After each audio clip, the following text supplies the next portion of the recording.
اعوذ باللہ من الشیطان الرجیم، بسم اللہ الرحمن الرحیم۔ رمضان المبارک کا مقدس مہینہ پوری شان و شوکت کے ساتھ جلوگر ہوا تھا اور آج رحمتیں بانٹتا، برکات تقسیم کرتا ہوا ہمارے سے رخصت ہو رہا ہے۔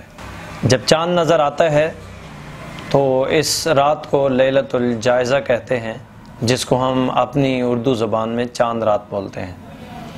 پورا رمضان المبارک کا مہینہ عبادات میں نماز تراویح، قرآن کی تلاوت، اور جب چاند رات آتی ہے تو ہم سارے بازاروں کا رخ کرتے ہیں، بازاروں کی زینت بنتے ہیں، اور یہ ہماری رات شاپنگ کرتے ہوئے گزر جاتی ہے۔ حالانکہ جب مزدور مزدوری کرتا ہے تو اس کو آخری ٹائم میں مزدوری ملتی ہے، اور یہ رات ایسی رات ہے جس میں اللہ کی بارگاہ سے روزہ داروں کو مزدوری ملتی ہے، بخشش اور مغفرت کا تمغہ ملتا ہے، خوشخبری سنائی جاتی ہے۔ تو یہ رات ہم بازار کی زینت بن کے شاپنگ میں گزار دیتے ہیں۔ بہت سارے تو ایسے بدماش اوباش اور بے حیا قسم کے لڑکے اپنی خواہشات کی تکمیل کرتے ہیں۔ کتنی بڑی غلاظت ہے کہ اتنی رحمتوں بھری گھڑیوں میں انسان اس طریقے کے ساتھ ناشکری کا اظہار کر رہا ہوتا ہے۔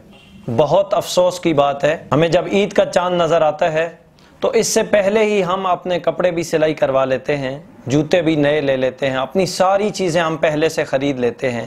لیکن جب ہم عیدگاہ میں عید کی نماز پڑھنے کے لیے جاتے ہیں تو عید کا طریقہ ہمیں صحیح نہیں آتا۔ ہم دیکھ کے کہ کون ہاتھ چھوڑتا ہے اور کون باندھتا ہے، پھر ہم عید کو پورا کرتے ہیں۔ تو آئیے عید کی نماز پڑھنے سے پہلے ہم عید کا طریقہ سیکھ لیتے ہیں، تاکہ ہم کپڑے نئے ہوں، جوتے نئے ہوں، تو اس کے ساتھ ساتھ ہمیں عید کی نماز پڑھنے کا طریقہ بھی پتہ ہونا چاہیے۔ تو آؤ چلتے ہیں عید کی نماز کا طریقہ کیا ہوتا ہے۔ سب سے پہلے اس کی نیت آپ سماعت فرما لیں۔ میں نیت کرتا ہوں 2 رکعت نماز عید الفطر، 6 واجب زائد تکبیروں کے، پیچھے امام صاحب کے منہ قبلہ شریف کی طرف اللہ اکبر۔ جب پہلی دفعہ آپ نے اللہ اکبر کہنا ہے تو ہاتھ باندھ لینے ہیں، ثنا پڑھنی ہے۔ ثنا کے بعد آپ نے 2 دفعہ کانوں کو ہاتھ لگا کے چھوڑ دینے ہیں، تیسری مرتبہ کانوں کو ہاتھ لگا کے باندھنے ہیں۔ امام صاحب سورہ فاتحہ پڑھیں گے اور ساتھ سورت میں لائیں گے، یعنی قرات کریں گے، اور اس کے بعد پھر رکوع اور پھر سجود۔ اس کے بعد یہ پہلی رکعت جس طرح ہم باقی نمازیں پڑھتے ہیں اس طرح مکمل کی جائے گی۔ دوسری رکعت کے لیے جب ہم کھڑے ہوں گے تو پہلے قرات کی جائے گی، یعنی امام صاحب سورہ فاتحہ اور سورت میں لائیں گے، اور اس کے بعد 3 تکبیریں کہہ کے ہاتھ چھوڑ دینے ہیں۔ چوتھی تکبیر کہتے ہوئے کانوں تک ہاتھ نہیں اٹھانے، بلکہ سیدھا رکوع میں چلے جانا ہے۔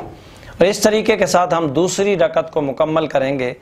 دونوں رکعتیں مکمل کرنے کے بعد اپنی جگہ پہ بیٹھے رہیں گے، اور امام صاحب پھر خطبہ دیں گے تو وہ پوری توجہ کے ساتھ سننا ہے۔ اس کے بعد دعا کی جائے گی۔ دعا میں جملہ مسلمانوں کو یاد رکھنا ہے کہ اللہ سب کی بخشش اور مغفرت فرمائے، اور بالخصوص جو یہ جمعۃ المبارک کو اتنا بڑا حادثہ پیش آیا جس میں ہمارے بہت سارے مسلمان شہادت کے مرتبے پہ فائز ہوئے، اللہ تعالیٰ ان کے درجات میں بلندی نصیب فرمائے اور لواحقین کو صبر جمیل عطا فرمائے۔